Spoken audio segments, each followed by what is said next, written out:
Hey guys, it's about beer 30. Let's go see what's in the fridge today.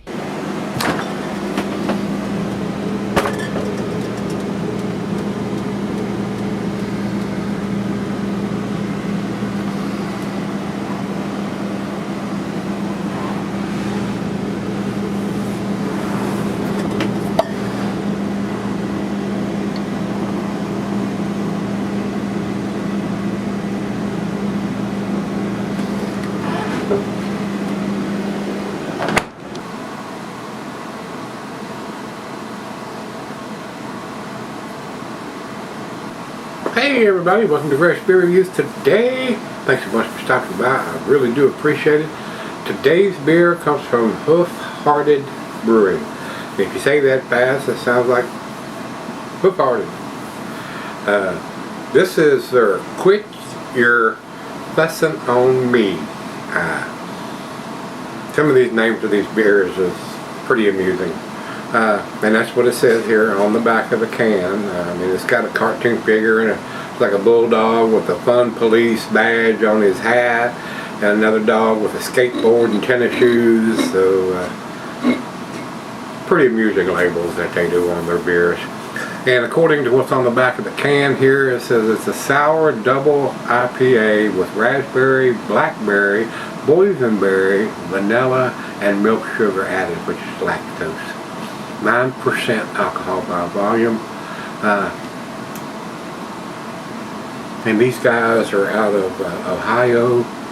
I think it says, I don't see.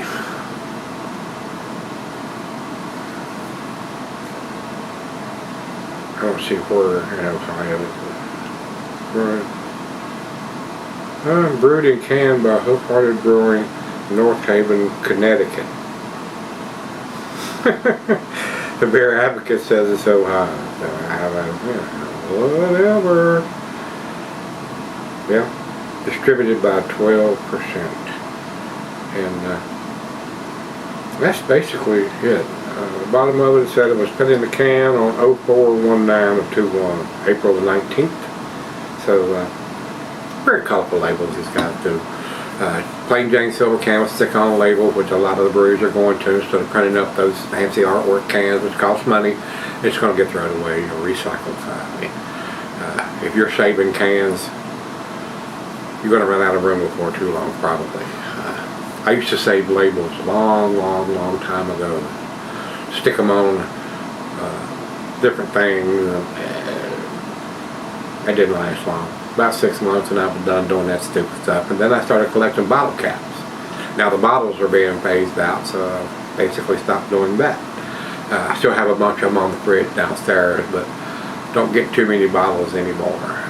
There are a few, but I've already collected most of those, so it is what it is. I'd prefer the can anyway, guys. That's a mini keg. No light's going to get to it. It's not going to skunk up. So it's better all the way around. So let's jump over to Untappd and see if they have anything else. Nope, the commercial description is exactly what I read off the back of the can. No IBUs are given. And it looks like the pictures here on Untappd looks like either a raspberry or a blackberry milkshake. That's what it looks like. So let's pop it open and get it into the glass.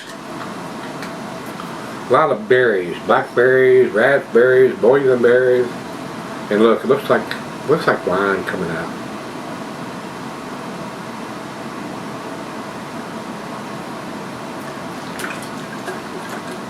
A nice raspberry coloring. All right, good looking beer. About a finger and a half of head on that pour. I mean, it's definitely a raspberry color. Pretty dark, guys. I don't see much light coming through it. Maybe a slight tinge around the outside of the bottle. Looks like a raspberry beer, don't it? To the nose we go. Well, definitely getting the berries. Raspberries, blackberries, boysenberries. I don't know if I've even ever had a boysenberry. Definitely had a lot of raspberries and blackberries in my day growing up. Definitely a slight hint of some vanilla, and it does have a sweet characteristic from the lactose, the milk sugar. Smells pretty good. Let's dive in. Cheers.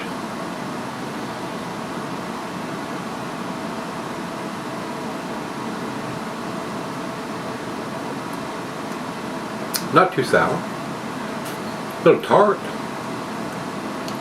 but not too sour. Alcohol very well hidden for 9%.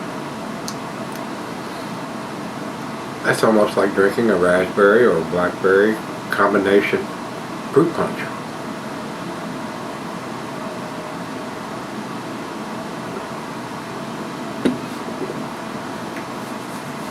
To me, it's not sour at all. So if they've used any kind of wild yeast, I don't think they've used any of the really potent Brettanomyces or some of those other really potent yeast strains. Pretty smooth. It's a pretty smooth beer. Just slightly tart. Not sour at all.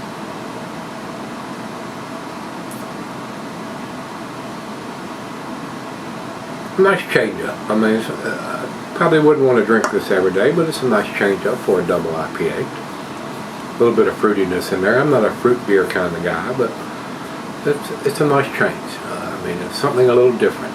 Instead of drinking the same thing day after day after day, it's nice to change it up occasionally. So let's right out the fridge. Let's go sip on it. See what we end up with.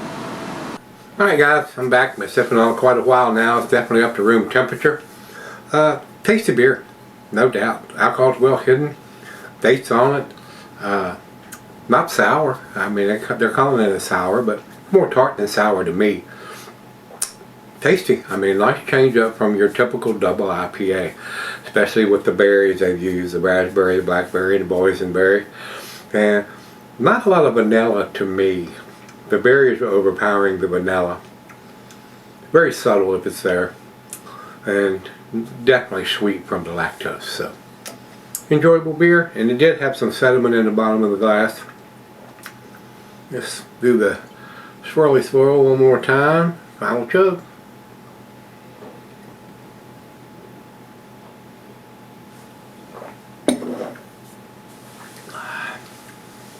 Very nice. A very nice berry double IPA. Again, more tart than sour, but not too tart. Very enjoyable to me. So, guys, 92 for me on this one. Tasty beer. Quit your fussing on me from Hoof Brewing. Tasty beer. Beer Advocate says